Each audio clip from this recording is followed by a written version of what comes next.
We are live streaming this interview for the Design Your Destiny podcast right here on Facebook because this is going to benefit so many people. I have a special guest. I first heard of him back in December. I have started following him, felt like I knew him forever, which I'm sure he will get into that when we start talking about branding. And I made a connection with him through a mutual friend. And so here he is, my special guest, Darren Monroe. He has a 30-year marketing history working with iconic music and film companies such as Universal, DreamWorks, Motown, Verve, Interscope, Def Jam, MCA, and iHeartMedia.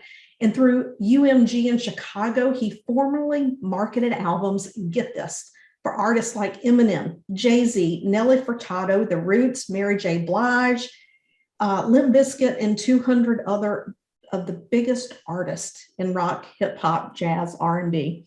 He's marketed over $6 billion in films, including Lord of the Rings, Star Wars, my favorite, Hello, Star Trek, Fast and Furious, and the Shrek series, as well as Academy Award-winning Aaron Brockovich.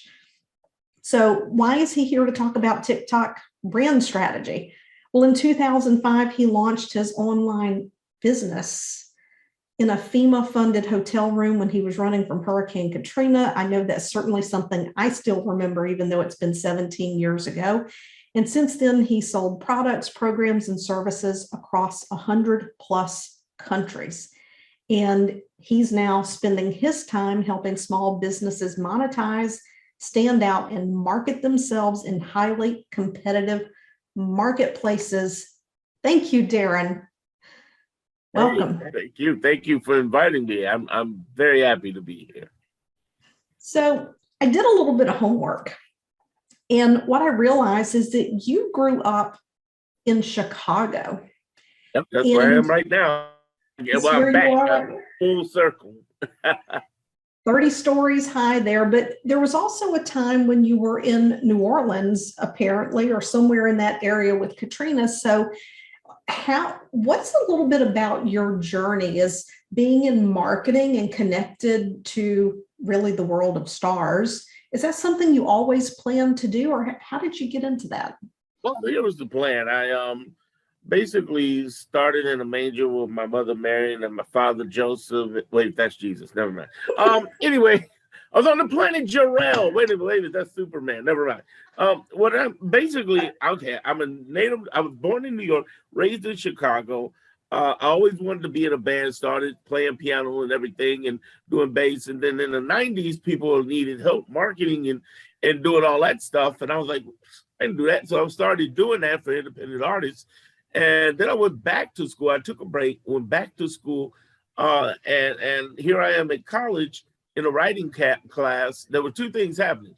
Family friend was starting a label called Good Music. He later on and had Michael Jordan investing in it. And then later on, he turned it into Hidden Beach, which had Jill Scott, their first artist, which was a breakout hit, who did allow, double platinum, so on.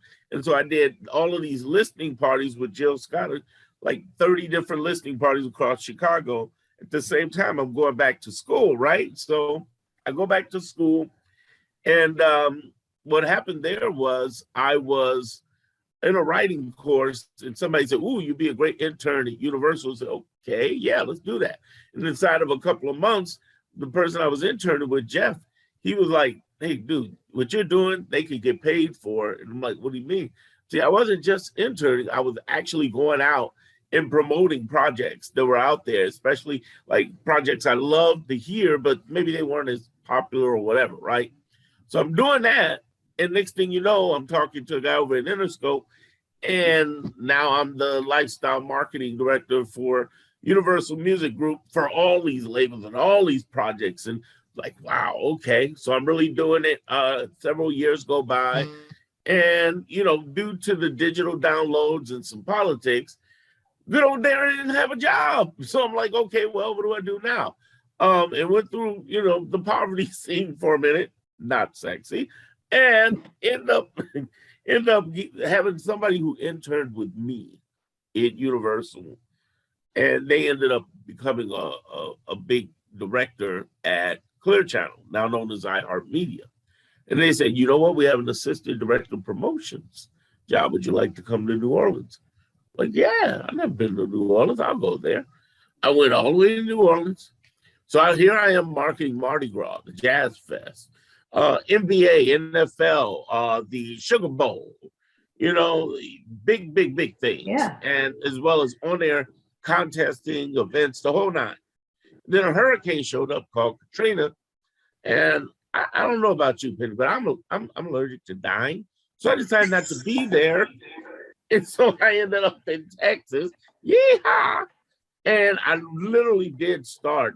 I ended up living in Dallas for 12 years, but I started out my online endeavor, creating websites, music sites, and film sites in a little bitty hotel. And those of you in San Antonio, the in-town suites on Bandera. So I really did start from that beginning. Over time, there was this great guy who just recently passed away, may he rest in peace, Bob Proctor. And Bob Proctor, in that cool Bob Proctor voice, says to me, Darren, what are you doing? And I'm like, I'm doing all these different small niche sites, but he's like, do you like that? I'm like, yeah, kind of. Like, no, it doesn't sound like you like that. You ought to go ahead and train people. So next thing you know, I'm training people how to grow online businesses. And at the same time, it was interesting. At the same time I'm doing this, somebody, the director, now he's the editor of CNN, but back then he was the editor of Forbes, and they were asking for some help online with social media. And I was helping them out, and that talk turned into being a contributing writer for a short while. And next thing you know, boom, all of these things started propelling over time where I was helping people and training people and having fun. Wow. So here I am. Yeah. You know, that whole poverty circuit isn't sexy. And I don't want to really dive into that, but I think it's important. We all have our up and our down moments in business. And I think the thing that really stood out to me the most is you were open to an opportunity when somebody presented to you. It doesn't sound like you got into your head and you were overthinking it. You just went with it. I really, you know, when your back's against the wall, like for instance, I had to think my way even out of the situation between music and radio, because, you know, at one point I'm sleeping in my car, man, in 2002, and you know, on October. So, you know, I'm outside of the Dunkin' Donuts in the strip mall sleeping and for about a week, and then I got a place to stay at temporarily, and it was rough. Like I went from all of this great promotional stuff, and I'm the man, to sleeping in the car. So it was very humbling. And then when this happened again, I'm in the hotel. I'm like, well, first of all, thank God it ain't the car. And then secondly, you know, I think what hit me was, you know, I've been praying to God for some changes, and they happened. And that was one of those things where when I see change, I try to see it as an adverse way of putting opportunity in front of you. So I got on this online thing like gangbusters, and it had only been 10 years old. Yeah. We had 500 people online, 500 million people online back then. Now we have 5 billion. Totally different. Yeah, it's amazing. And, you know, I love to run these numbers when I talk to my graduates. Like, you can't be concerned about what somebody's going to think about you, because if you just capture 1/10 of 1%, you're going to have more than enough people to keep you in gravy for the rest of your life. So, so I mean, just, you know, be you. Yeah, not care what people think is probably one of the biggest things in the world. The less of a blank you give about these people.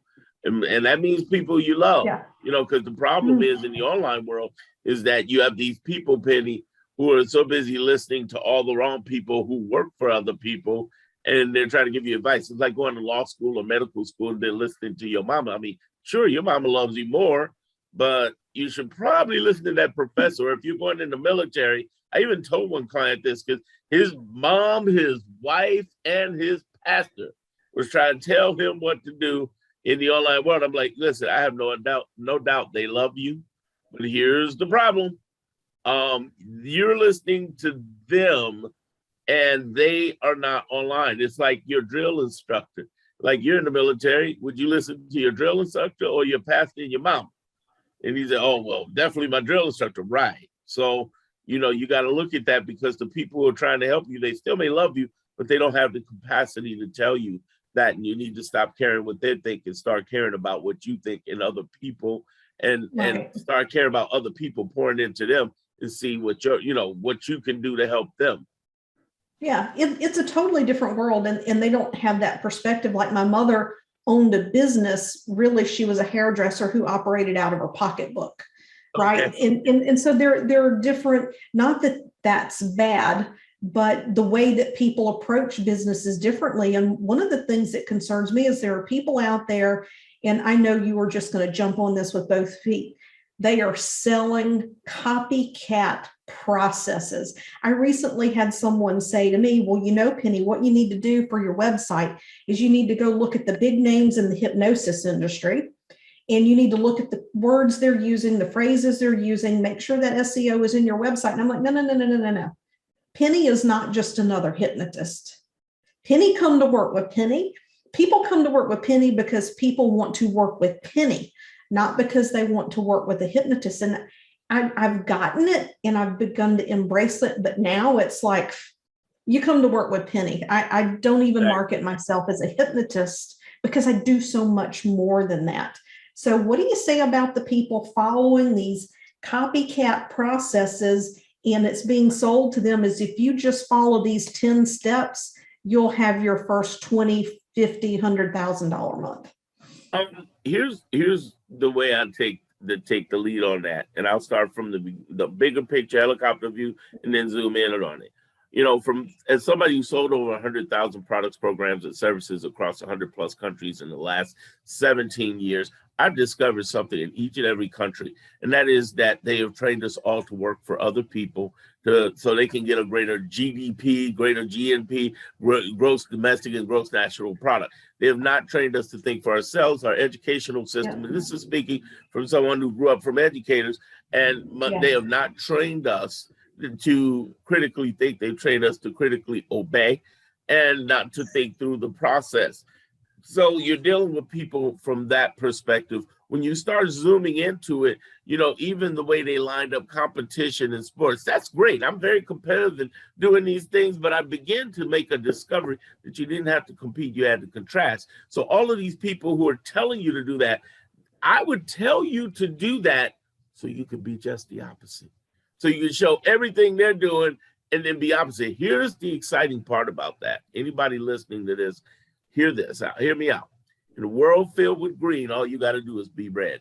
You don't have to be as abstract as you think, because everybody is doing the same thing. So yeah, go over and look at Guru X doing, and leaders in your market, see everything they're doing, then do just the opposite. Run, Caroline, run from the light.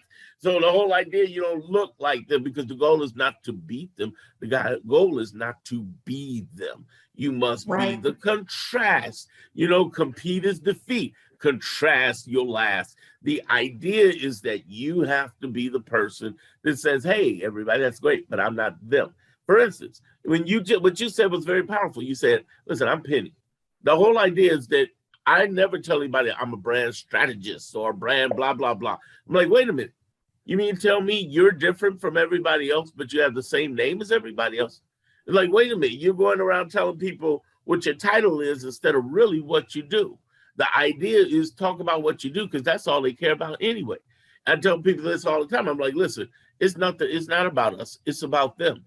So when you're putting your content out, you're being of value to them. You're not being a star and trying to be, Kanye, Kardashian, whatever. Your whole idea is that, think about it like this, in every single area. Let's talk about Idaho. Let's talk about Seattle. Let's talk about San Diego, Boston, New York. Let's talk down in Florida and everywhere in between. Here I am in Chicago. Here's what I'm saying to you.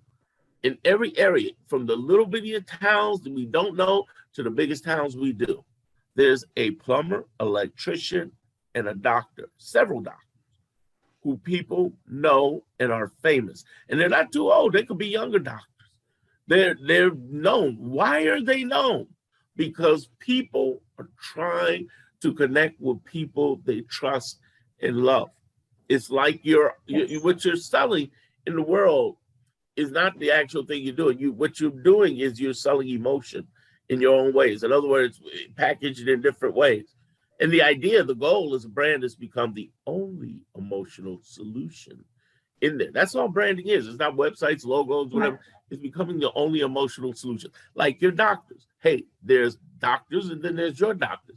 Nobody's going to put a needle, hands on us or inside of us because of our logo, our website, and color branding. They're going to do it because there's a trust there. That's why they call you Penny. They want to connect with you, and some companies get that. I work with, not work with, but one of the companies I use as a doctor, they've been doing this for about maybe 8 or 9 years, where you go in to see the doctor, they don't even wear the doctor suits. They go on first name. You don't have the nurse all up in there. It's just very personable. Your ability to be personable is the biggest fear that people can have, because the big companies can't copy that. Even the founders of Starbucks realized that, like, whoa, we cannot beat the 15, 20, 30,000 little cafes out there, because your ability to be intimate, boutique your brand, is the one that's going to get you to win. So watch everything that the marketplace does. They come back and just do just the opposite.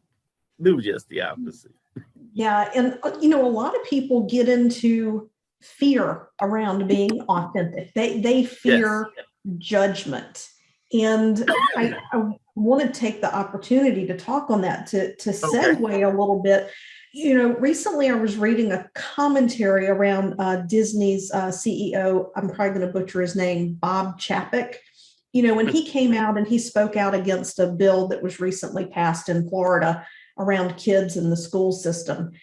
And the commentary was leading into that when there is a hot topic, if a part of it aligns with the values of your company, then you can come out and speak on that in terms of your company and where your company's values stand. And then when you polarize the marketplace, even if some of those people are polarized and fall off, you're going to weather that storm. Whereas opposed to, if you just use your business as a platform to commentary on everything, then that can actually hurt you, because it's where your business values are. And I love the way that you took the Will Smith, Chris Rock. Yes. Broke that down on TikTok. Anybody who's watching this or listening, you really got to go to Darren's TikTok, look at the videos where he broke down branding across these two things, because I did speak out on that, but I spoke out to the effect of the judgments that were occurring and how each and every one of us had been in an emotional place where we were at our breaking point, and that none of us are in a position to judge him. Now, the other aspects I did not comment on, because I believe that when I comment on something, I need to come from a position of experience and knowing, and the cultural aspects in the dealings within the academy. I can't speak to those things, but I love how you handled that. So what would be your recommendation to entrepreneurs who want to be of service, share their viewpoints, but at the same time do it in a way that grows their brand? First of all, thank you for that. And I'm so thrilled to hear that you did that within context of where you're coming from. There's a lot of people who didn't. The first thing I did when I heard about Will and Chris, first of all, was that I basically reached out, text and email all of my clients. And usually I communicate to clients via phone. And I'm like, listen, it's in the middle of the night. I'm like, listen, I'm getting ready to do some things. You need to go ahead and do some things within context of your brand, because you can talk about trending topics that immediately relate to what you're doing. As far as people who are concerned about that, I'm going to tell you, you blend in, you won't win. You blend in, you die. You need to become a person that has a particular opinion. I tell people all the time, I say, listen, they're going to hate on you no matter what you do. Your question is, are you going to do it from the bank or bankruptcy?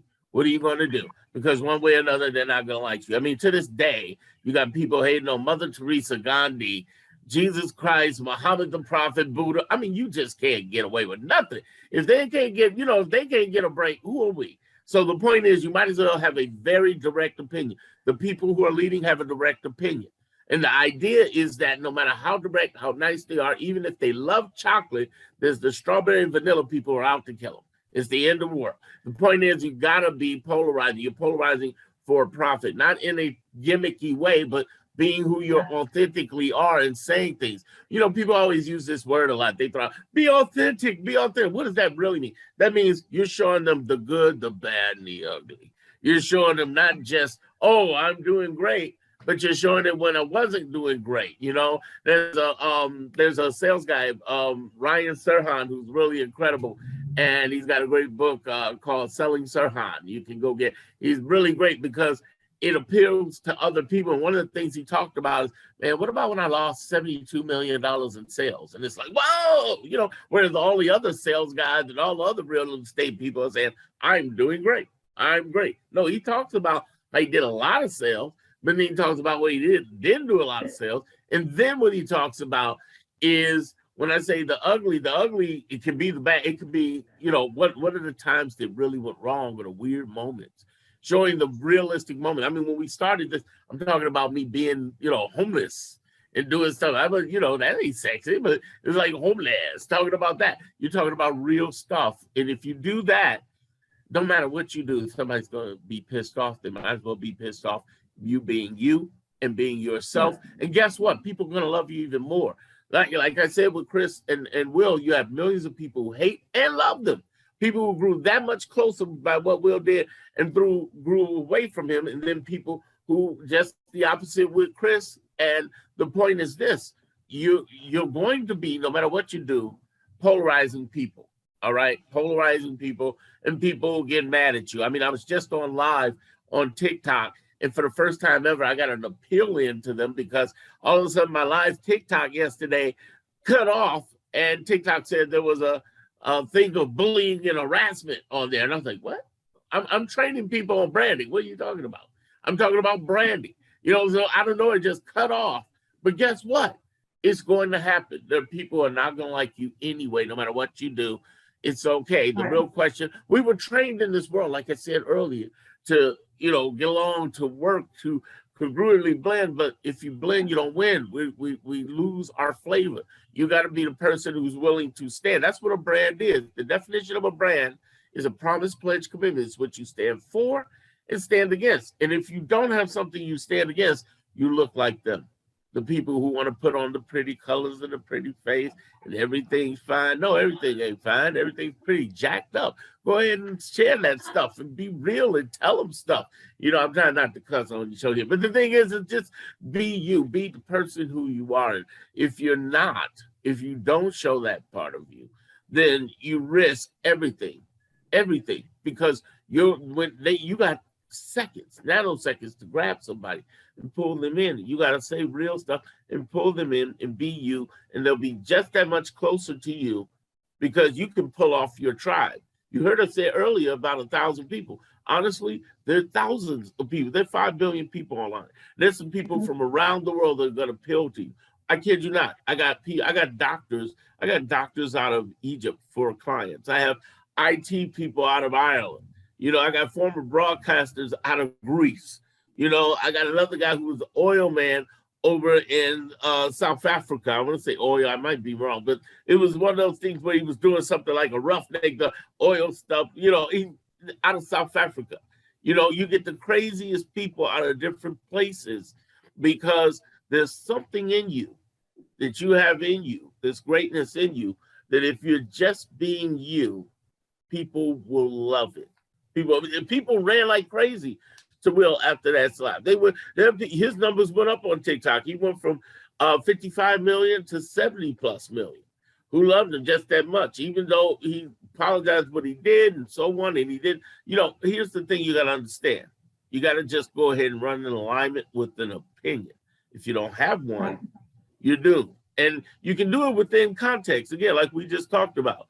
Penny's doing it in context from her position. I'm doing it from mine, and in two totally different positions. But the great part about it is that we have something to say in the marketplace in a way the rest of the people in our marketplaces don't. That's what it's all about. You do that, you win. Yeah. And speaking to the good and the bad and the ugly, I have been in that ugly place where I have pushed the anger down. I actually have a podcast episode about it. Rather than me lashing out to someone else, I turned like that and was lashing out at myself. In 90 minutes, I went from okay to being suicidal. But I also knew my process and I knew how it worked. And I reached out to someone I trusted and said, hey, I got my doctor's permission, said, hey, help me through this. So I have lived that experience of coming through the other side of that anger and the things that underpin it. And I think that, doing the inside work as a business, as someone who is the forward-facing person in your brand, doing this work is important so that you can have that energy, that feeling of being authentic and to be yourself and to be okay being who you are and not give a damn what anybody else says about it. Okay. I totally agree. I think just the fact that you can show that vulnerability out there makes you a human. I just did a video not too long ago again, and I've done it repeatedly, talking about where I'm wearing, I was born with cataracts, but I have contacts on. And when I don't have contacts on, I have these on that are thick glasses. And I'm telling people, listen, normal don't work. I grew up as the fat kid with the thick glasses. I was teased, pushed around, blah, blah, blah. Don't work. People reached out from around the world on TikTok to me about it. And it wasn't to gain or garner sympathy. There was no call to action to do anything. Right. It was just straight up, listen, I've been that person, and I know what it's like to be that person, to be pushed down and to be picked up, which is amazing to me. Why, TikTok is giving me a hard time. Somebody reported me for bullying or harassing. I never, ever do anything like that. The idea is that, you being a person who's willing to show those vulnerabilities in that is a classic tale of people who will connect with you more because they see the real in you. No matter how much of your hero comes out, they'll see the part that's vulnerable if you're willing to show it. And yes, it gets scary. It is scary. There are people who are going to poke at you who don't even know you. They don't, it's usually some guy with a picture of a cheeseburger and 3 followers trying to tell you you're the phony. And it's totally okay. It's like, gee, cheeseburger guy, thanks. But the idea is that you can still come back empowered in strength and be encouraged if you're willing to, and be willing to be out there and show you who you are. If you're willing to do that. But if you're going to hide, if you're not going to show up, if you're going to hide behind your logo, behind your company, and not show up in front of this camera, let me tell you, there are people out of Harvard I've consulted on this who are like geniuses, and they're afraid to do it. There are people, it's okay that you're afraid, but ask yourself deep, what is your why and why you're doing this? That's the thing that's going to get you moving. That's the thing that's going to keep pushing you. Because the reality is, if you can get in front of this phone and talk from your heart, from passion, and teach from that, and line it up with somebody who is that third spirit. They're already buying what you have. They just don't have your version of it. You're going to win. And let me ask you. Let me tell you, the Ivy Leaguers, they've been coming to me asking me how in the world is such and such, who don't have all these degrees, who's not the smartest, is some mom over in the Carolinas, is some grandpa up in Northern California. It's somebody who's supposed to be the quote unquote nobody with no information. How are they able to do this in my market when I've done all of this, that, and the other? And I told them, listen, they stopped caring what other people thought of them and start caring for the people they were serving and helping. They opened up the camera. They knew they were going to be called every name in the book, and they still came out with their heart. And they had a big enough why to just keep doing it, finding some way to monetize that. And like I said, a brand is what you stand for, stand against, right? And I told you that, Right. you know, being a brand, the purpose of a brand is to become the only emotional solution. Well, guess what? I mean, there are plenty of people who hate, there's a whole bunch of psychologists who hate on Tony Robbins all the time, or hate on Dr. Phil. Oh, he's not, but I blah, blah, blah. And he still comes out and blows it away. Why? Because they were the ones who were reaching out with care, concern, commitment as best they could to reach out to people in a way when the doctors weren't. That's why the news industry went over 20 years ago, because they're like, oh, these blogs are blah, blah, blah. I was like, listen, I don't think you're getting it. It's not the journalism. It's the fact that people are reporting information, connecting with information, make it easier. And they're doing it from the sake of love, care, and commitment to people, even if you don't, they're not the most journalistic, even if they're not the greatest person, and they're winning. And it's not so much, oh, don't be great in your craft, but be great in your connection, because you want more conversions. You got to have more conversations. And when people see that and they reach out, that's when they love you. That's when they That's connect. what I was going to say. Compassion, connection, understanding. One of the things that you talk about is call out the bullshit in the industry, not the people in the industry. So when you can talk to people about the circumstances or the situation and not about them as a person, you can develop that level of understanding that transcends the barrier of this webcam. I've worked with clients in 20 countries on 6 continents and never once met with any of them in person. That's the way technology is now. And you know what's beautiful about that whole calling out the bullshit instead of the bull? I had to learn that one the hard way, kind of, because I saw a lot of people who were infamously crooked and just corrupt and immoral. And I would call out that shit all the time. Say, listen, these motherfuckers, you don't need to mess with them at all. Don't you touch them. Don't get near them. No way. And the weirdest thing happened, and you probably understand it better in psychology. Somehow these people became, in front of other people, the victim. I think that we don't have enough critical thinking, or let's not trust the collective wisdom of individual ignorance. So people were like, oh, it seems like you're picking on such and such. Oh, you mean such and such that robbed people? Such and such that misled people, who took their money? So what I began to understand is, let me go towards the methods, because everybody disagree with the methods. But when you attach it to a person, you can put them in victimization mode and pump them up even worse than they were in the first place. So why do that? Let's go. And plus, you know, avoid a lawsuit or something. But overall, you can avoid victimizing them and empowering them. So what you end up doing is, because even they haven't tried, what you end up doing is calling out the bull, calling out what's going on, calling out, you know, these methods, and everybody can agree. But it also polarizes in a non-direct way, and it calls out stuff that makes people feel uncomfortable. Like, like, no, it's totally okay. Let's talk about that. And you open up. It's what I call talking about the elephants and the taboos in the room, because if you talk about the stuff that nobody else in the industry will talk about, they will instantly start listening to you. They were like, whoa, you know, you talked about blah, blah, blah. I've never heard nobody say that. When you said, but you didn't call out any names. That's the brilliance of it. You're talking about these methods. I had one guy who I was teaching he's out of Atlanta, I think it was, and he does these great custom-made hats, right? So he started talking about the material and the of other hats and the BS they put into it.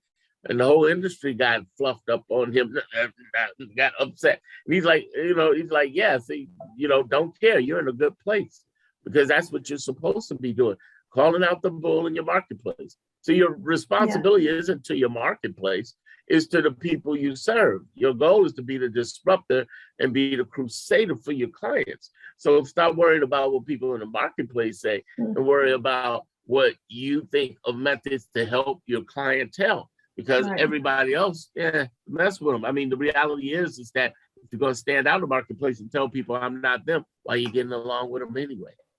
Yeah, I really got called out by several people in my industry, not in a bad way. I mean, it was like in a personal one-to-one, but it was like, I referred a potential client out, and they're like, you shouldn't refer that client. You should take that client. I'm like, no.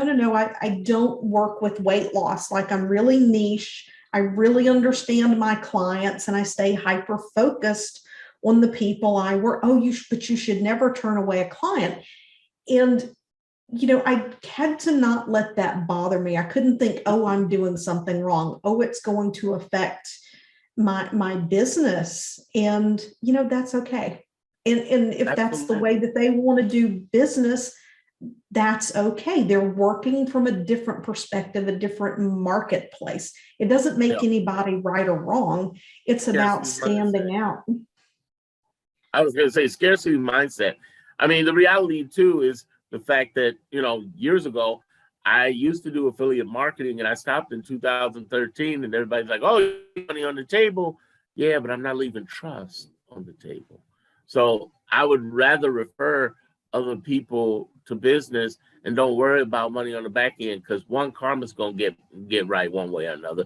And then two, you end up helping and serving people. You become that much more valuable to people who trust you, because when I started telling people, oh, use this service, or get this or get the other, I'm telling them, I don't make any money from it, but this is what I'm doing, and I love it. I think it's awesome. And all of a sudden people start connecting more with you. And I think too often too, in your industry, there are people who are so focused on not only just signing, getting more clients and signing the clients, not refer people, but get stuck upon, the hourly or the money, and really getting stuck instead of focusing more on the value you serve in the return, because that's the difference between where 99% of the people are working. They're not working based upon the hours, they're working upon the value. They're selling value for money versus the hourly for money. So yeah, I mean, there are people who are going to be pulling you to the side, looking at you, and that's a good sign. When you have people coming to you and like that, that's a good sign. Another great sign when we talk about polarization and standing out is people who may disagree and don't like you or whatever. This is not this is not high school. This is not get along to get along. This is a case where you have to stand out. There's abundance out there that all of you should know. There's so much abundance. There's 5 billion people online. Trying to be a gatekeeper is like having a gate in the middle of the ocean going, my water, mine. It's like there's no gate to hold off. The world is open, and the people who are going to swim the fastest towards you and feel strongly towards you, you got to polarize, because it's about you being very specific about what you're doing and what you're not. Yeah. One of the principles I've learned to live by is that 70% is success and perfection is failure. And you talk about this, about just showing up. So for someone who is new to business, or they're new into online and getting into TikTok and all of these strategies, what is some of the most basic, simple, but powerful steps for them to take? Okay. Well, the first thing is laying out why you're doing this. It's not just money. It's got to be something deeper. The money isn't even about the money. Stephen Covey said, always keep the main thing the main thing. And the main thing is your money is buying your freedom. Freedom. They say money don't buy happiness, but it buys freedom. And or as I jokingly say, money may not buy happiness, but you can cry like hell in Versace. The point is that you can, one way or another, is that you're doing this money thing so that it can create the lifestyle you want, so you can do what you want, when you want, where you want, however long you want, with whomever you want. So you have a why. That's the core. You have a passion. Now, some people say, well, you make money without passion. Right. It's called a job. The whole idea is that you can have a passion, but have something you at least like, because people want to work with people they're enthusiastic about. Me and Penny are enthusiastic about what we do. So you can always see that, and you want to work with that type of person, because they do that because they love it and they're there. Now you got a passion. Let's look at your intellectual properties. This is what your talent, skills, knowledge, experience are in. You don't have to have a bunch of degrees. You don't have to have a bunch of awards, but you have to have some competency in that area. And the third sphere is what people are buying. What are they buying online? Are they buying workshops that you could be doing? Are they doing consulting online that you could be doing, or group consulting, one-on-ones that you could be doing? Are they doing things in that marketplace that you know you can do? Don't worry about having a big name or anything.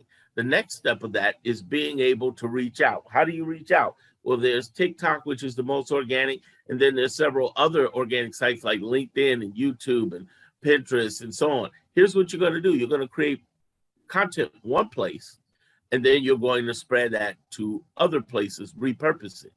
On TikTok, they talk about the trends and the music and the trends and that.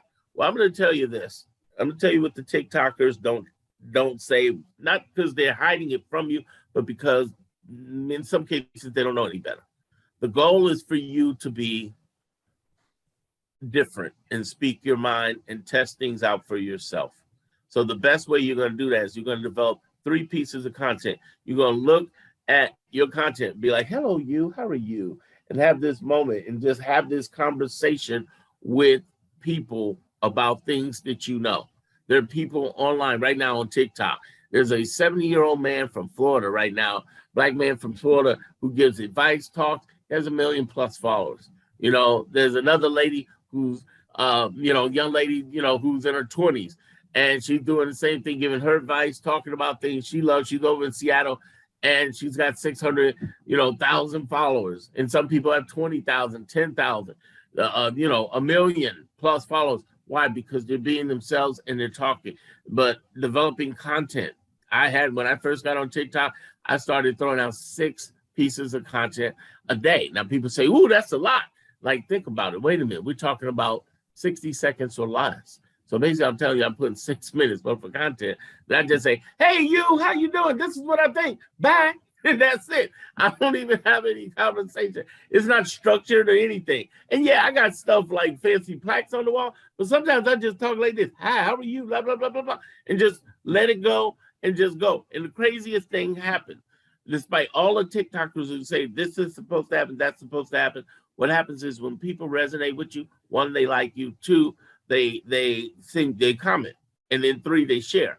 And that's why you see 1 million comedic things being done. There's this guy who does these funny things where he goes up to cafes, and you know how they always ask for the name, and he gives them some weird name that sounds like a weird, a funny sexual phrase or something. And he's a musician. He's not a comedian. The idea is that you're doing things that are connecting with people, educating them. You don't have to do stuff like that, but you're doing stuff that educating them, you're showing them the lifestyle, and all you're doing is creating these 3 to 6 pieces. The biggest thing people have right now, Penny, is just getting over themselves to get on the phone and get in front of a camera and speak. You don't have to have fancy lighting like I have here stuff. As long as you have clear lighting and you just speak from the heart. I had a lady who was getting divorced, and it was embarrassing because she helps women who are married, and Christian women at that. So it was really deep. And she was over in Texas. And let me tell you how she got 34,000 followers in 3 weeks. She started talking, saying, listen, I don't believe Jesus wept on the cross for me to be in a horrible relationship that I've tried to prepare for years. I still love marriage, and I will always love this man, but I don't love the idea of being with this man. Ooh, that got people from all over, ladies from all over joining, connecting with her, growing with her. I mean, the idea is that happened because people were immediately connected to her, connected to what she was saying, and they felt her. And she went out, did maybe 2 to 3. She was like, Darren, you said 6. I'm trying to do 2 to 3. She did 2 to 3 and started going up alone. I said, imagine if you did 6, you would have gone faster. The point is that she went in and did that, put the content out there. What did she say? Well, she went and looked on TikTok, saw what other people in her niche were doing. So she got an idea for hashtags. And then she got on there, spoke from the heart. She made sure she always had a title for her video. So people look at her whole profile, they can see what title she's talking about in there. And she just went and did it. She went through the process of imperfection. And yeah, you can draft and save and do all these technical things. But here's the thing. You end up having some videos out there. You might not look perfect, but you go out there and do it, and you're out there. Ladies, get over yourself. If you think it's about you having your hair and beauty and all, no. Have you looked at TikTok? Some of the people on there just don't care. And it's okay, because people are not looking at you for you. they're looking at you for who you are. I can't tell you how many people, made fat jokes or my egghead or blah, blah. And I just run with it. I say, okay, whatever, and you block them out or you delete the comment or whatever. But the whole idea is that happens. It's not the end of the world. They can't hurt you. They can't hurt you. When you think about it, they're not going to show up. They're not going to punch you through the camera. And you got to go through some licks to get where you got to get. In fact, you can turn it around because you can turn around and say, oh, they're attacking me. Okay. And people will, glom towards you and love what you say and see that you're being picked on and these things are happening. So what I'm saying to you is this: get into your mindset of being prepared to start on TikTok. And when you create these contents, you can share with other social medias and show up. But your biggest thing is in between your ears. It's your head game that has to be on. You got to get up and go to bed with your dream. The subconscious can't take negative nor positive, so you fill it with positive. There are plenty of spiritual, motivational, inspirational videos that are free on YouTube. I use an app called the Motivate app. There's the most popular app out there is like Calm app, the CALM Calm app. Is Think 365, is Thinkerific, which will have positive posts that'll pop up on notifications on my phone. I don't have time to be down when I'm so busy being up because I'm wonderful and I know it. Yeah. It's like the old SNL. I like myself. I'm pretty and I'm wonderful. Whole idea is that you got to go there and say, I'm great, and get out there and help people. And don't worry about what people are going to put you down for, because there's enough positive things out there. Be in a state of gratitude and in a state of attitude. I always tell people, listen, attitude and gratitude gives you greater altitude, longitude, latitude. Because when you're always in a state of great gratitude, being grateful, and you're not grateful, let me tell you something. Even if you're not spiritual, go over to one of those praying groups on Facebook, and you will come back saying, "Ooh, my day is going a lot better," because you will see people who are struggling for life, trying to get out there, and you're sitting here thinking your stuff is a big deal. The idea is that it's a mindset thing. It's a strategy that we just shared with you in a framework. And then the next thing that comes with that is the grind. You got to show up. That's why you got to have a strong enough why, because it gets rough. So that's how you do it. And branding is doing nothing but just standing out. You want to stand out as the only emotional solution, and it's not hard. It's not hard. Again, you think of doctors, think of your doctor, how emotionally connected you are to them. Yeah. Yeah. And the thing is, it doesn't have to be hard work, but there are times where we definitely have to dig in and do the work. So I would love for you to share with everybody, where is the best place for them to connect with you, and what do you have available to someone who is starting out if they wanted to, get a taste of working with you? Oh, that's great. Thank you. Well, my site is DarrenMonroe.com. That's the place, the Mecca where I am. And I have workshops, but I believe in, helping everybody on what level they're on. So whether you're walking, you're riding a bike, or you want to be in a Lamborghini. So here's what I'm saying. The workshop's are only $7. So you can learn about branding. You can learn about monetizing. You can learn about marketing your brand. But then there are other workshops in there that run $7. The reason I have $7 workshops in there consumable, they usually would be something, and people have told me this over and over, that they pay thousands, hundreds, and even thousands of dollars to do what they're seeing from me. That's because I pre-recorded them. So they're pre-recorded and they're there.